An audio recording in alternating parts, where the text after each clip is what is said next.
You've read hundreds of books in your life, articles, novels, nonfiction, textbooks, hours and hours of reading. So, quick question, what do you actually remember? Not the plot of that book everyone was talking about 3 years ago.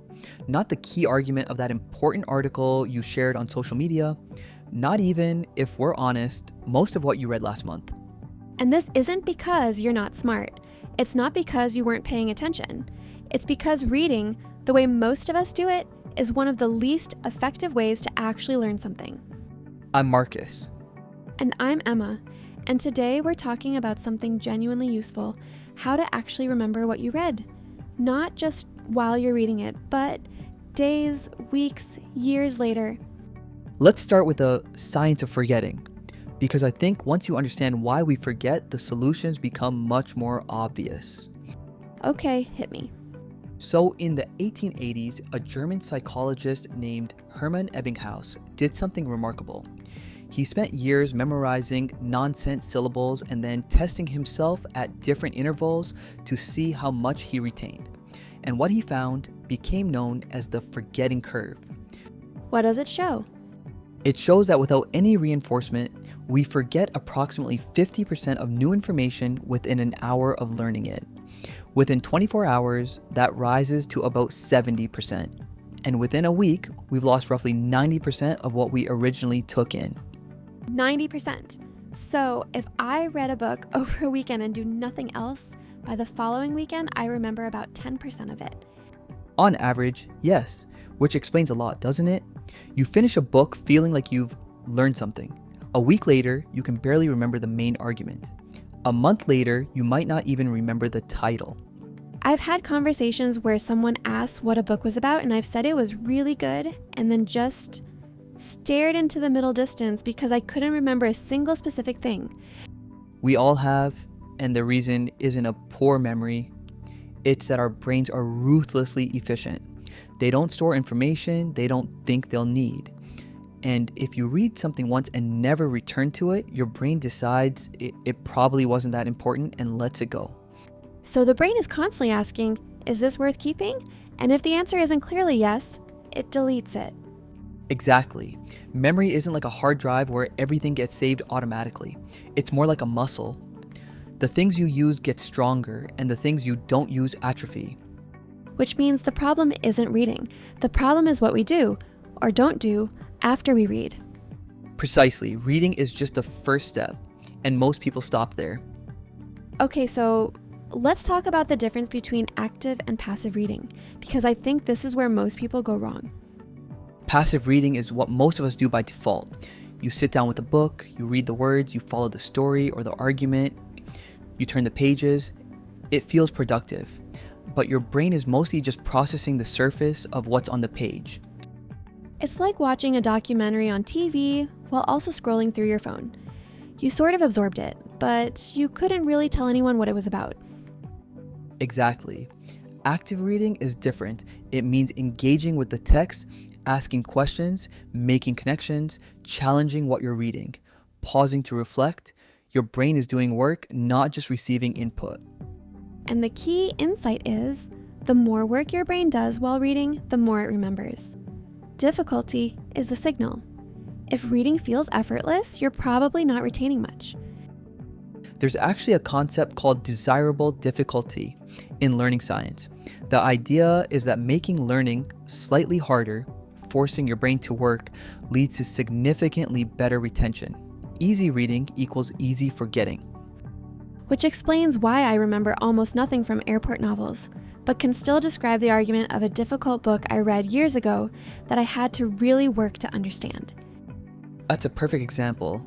The effort you put in is directly related to what you get out. So, how do you actually read actively? Because I think a lot of people want to but don't know where to start. The simplest starting point, ask yourself questions before you start reading. What do I already know about this topic? What do I want to find out? What problem am I trying to solve by reading this? When your brain is looking for something specific, it pays attention differently. It's like the difference between wandering around a supermarket with no list versus going in looking for specific things. One is passive, one is purposeful. Exactly. And another technique, pause regularly.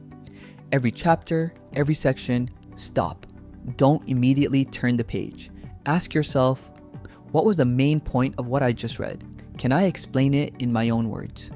If you can't, you probably didn't understand it as well as you thought. Okay, let's get into the specific techniques, the ones that research actually supports.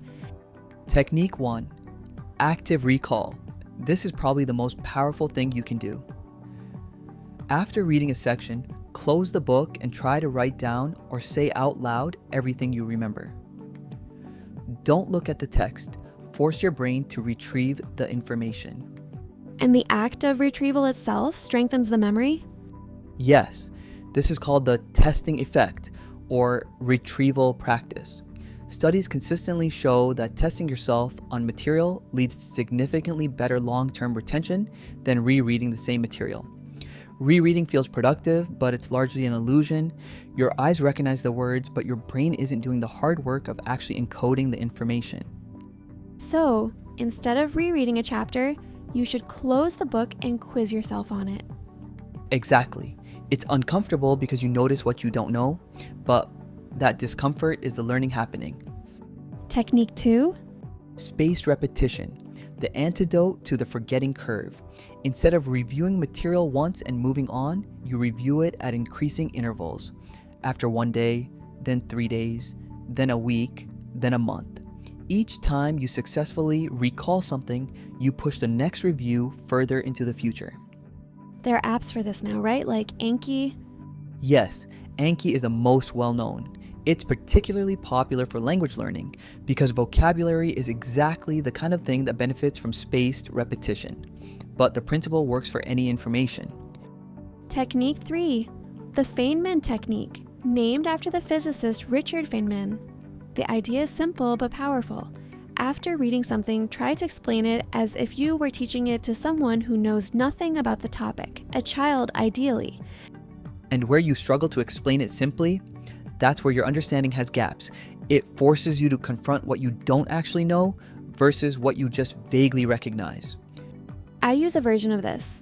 After reading something I want to remember, I'll tell someone about it, even just over dinner. And the process of putting it into words for another person, making it make sense out loud, does something to how I remember it. That's exactly the principle. Teaching is learning. Explaining consolidates understanding. Technique 4, take notes in your own words. Not highlighting, not copying quotes. Your own words. Highlighting is one of the most popular study techniques and one of the least effective. It creates the illusion of engagement without actually doing anything. You're just making text colorful. Guilty. I used to highlight everything in textbooks and feel very organized. But when I went back to review, I'd forgotten why I'd highlighted any of it. Notes in your own words force you to process what you've read and reformulate it. That reformulation is where the memory gets made and the notes become genuinely useful references rather than just decorated pages. Okay, let's get personal. Marcus, you read a lot. What's your actual system? I'm fairly systematic about it. I keep a reading journal, a simple notebook where I write after each chapter or section, the main ideas in my own words, any questions the reading raised, and one thing I want to remember. It takes maybe 5 extra minutes per session, but it makes an enormous difference to retention. And do you go back and review? Regularly, I have a system where I review my notes from the previous month at the start of each new month. Most of it comes back quickly once triggered, but without that review, it would be gone. That's very Marcus. Very systematic. I'm much more chaotic. I used to just read and hope for the best, which, as we have established, doesn't work. What changed for you? I started doing what I now think of as the talk test. After I read something, a book, a long article, whatever, I give myself 24 hours and then I try to explain it to someone. If I can't explain it coherently, I go back and re-engage with it. It sounds simple, but it's completely changed how I read. That's essentially the Feynman technique in practice. It is. And what I've noticed is that it's changed how I read too. I read more slowly now, more deliberately. Because I know I'm going to have to explain it later, I pay more attention while I'm reading. Which is the goal. Not reading more, reading better, Exactly. I used to feel a weird pressure to read as many books as possible, like there was some competition. Now, I'd rather read 10 books and really absorb 5 of them than race through 30 and remember nothing. Okay, let's bring it together. The key insight is this: reading is the beginning of learning, not the end. What you do after you read determines what you actually keep. So, the practical checklist. 1. Before you read, ask yourself what you want to get from this. Set a purpose. 2. Pause regularly while reading. Every chapter or section, stop and ask, what was the main point?